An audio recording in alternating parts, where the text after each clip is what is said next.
Hello, this is Nick from OrganizedRemains.com, and this video is special to me while repulsive to most people. If you follow me on Twitter, at OrganizedRemains, I recently got to 1,000 games on Steam, and I figured I'd do a little tour and go a little behind the scenes of what it's like to do game reviews. First, let's just talk about what it's like to have 1,000 games. When people first add me on Steam, they ask me how such a thing could be possible. Some think I have a problem, and I can't disagree with that. Though I've seen other profiles with more games than me, it's kind of funny that people take somewhat of an offense to how many games I have. I can relate to it, but in the opposite. When I see a profile with only a few games, there's a second where I'm like, ha! Look at how many few games they have! Then I have to stop for a second and tell myself, oh wait, I'm the one with the problem. It's okay to only have 250 games.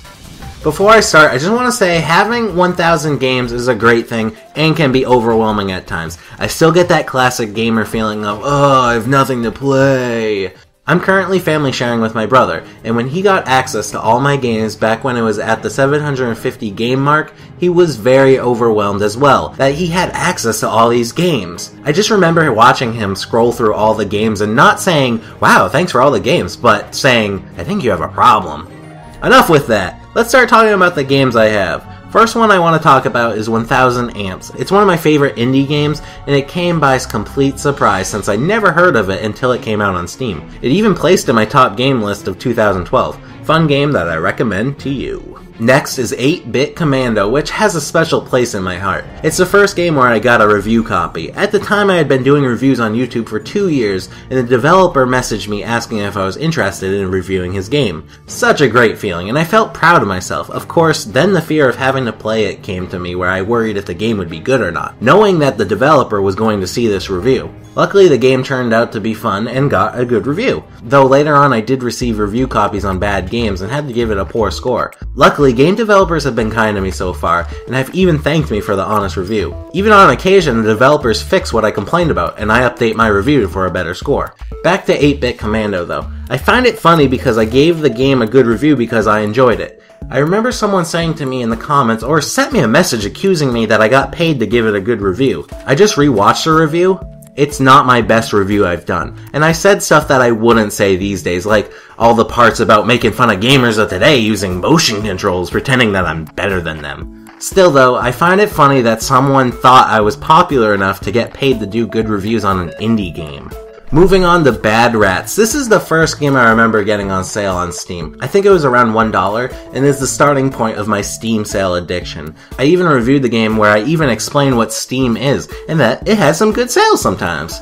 In the review, I even go on to saying paying $1 isn't too bad, and that there are some good points to the game. Which is funny because later on, Bad Rats became this cult classic game where people would give it great scores on Steam in a sarcastic way. Here's Broken Age, which is the very first Kickstarter I backed, which led to many other Kickstarters being backed by me. That's for another video though. Great game.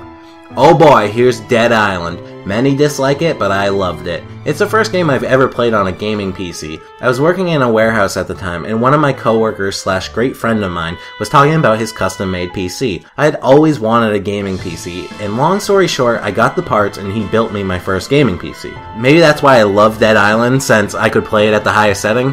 Who knows? I had a lot of fun with it. Okay, here's Dustforce, which is another game special to my heart. There was a time where I took a break from Organized Remains and wrote for another website. This is where I learned a lot about the insides of the gaming world. Dustforce was the first game where I did the full coverage of the game. I covered a demo to it before it was released, I got a review code a week before it came out, and I even did my first interview with a developer over at Hitbox Team.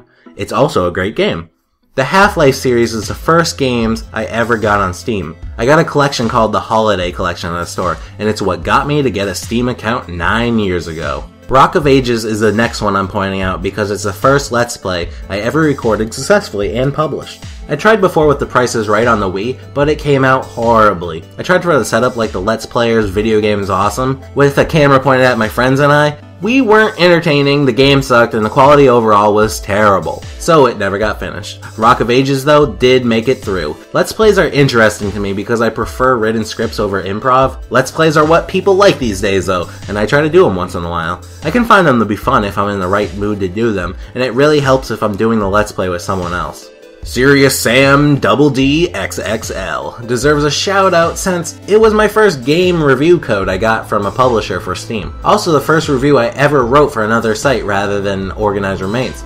It was a meh game, but worth a mention since it's a milestone. Super Meat Boy! Now if I really think hard, I believe this would be my favorite indie game. Beating this game was very tough, but I did beat it. One of my biggest gaming accomplishments. Game is perfect to me. Oh, this has to be mentioned because certain someones would have a heart attack if I didn't. Joking aside, Team Fortress 2 is a great game that deserves a spot here. I don't have as many hours as others to be considered a fan, but I have had some great times playing this game with friends. I've had it since the Orange Box came out, but never got into it until a couple of years ago. I'm glad I did start playing it though. For the people curious, I have the most hours on the Scout class. The Tiny Bang story is a great one for me because this is the first time I actually got paid by a publisher to give their game a good review. Not much else to say, but another milestone for me. Oh yes, Tropico. This is one of the first games I bought in a clearance bin years and years ago. I'm talking 2002! Never read any reviews before buying it, and it turned out to be great. People really need to play these Tropico games. There have been many times I bought clearance bin games and they don't turn out as good. Thankfully, once in a while, I get a sweet surprise like Tropico. The Worm series also has a special place in my heart. So much to talk about with this series, like the concrete donkey and having to play some hybrid musical chairs when you played multiplayer.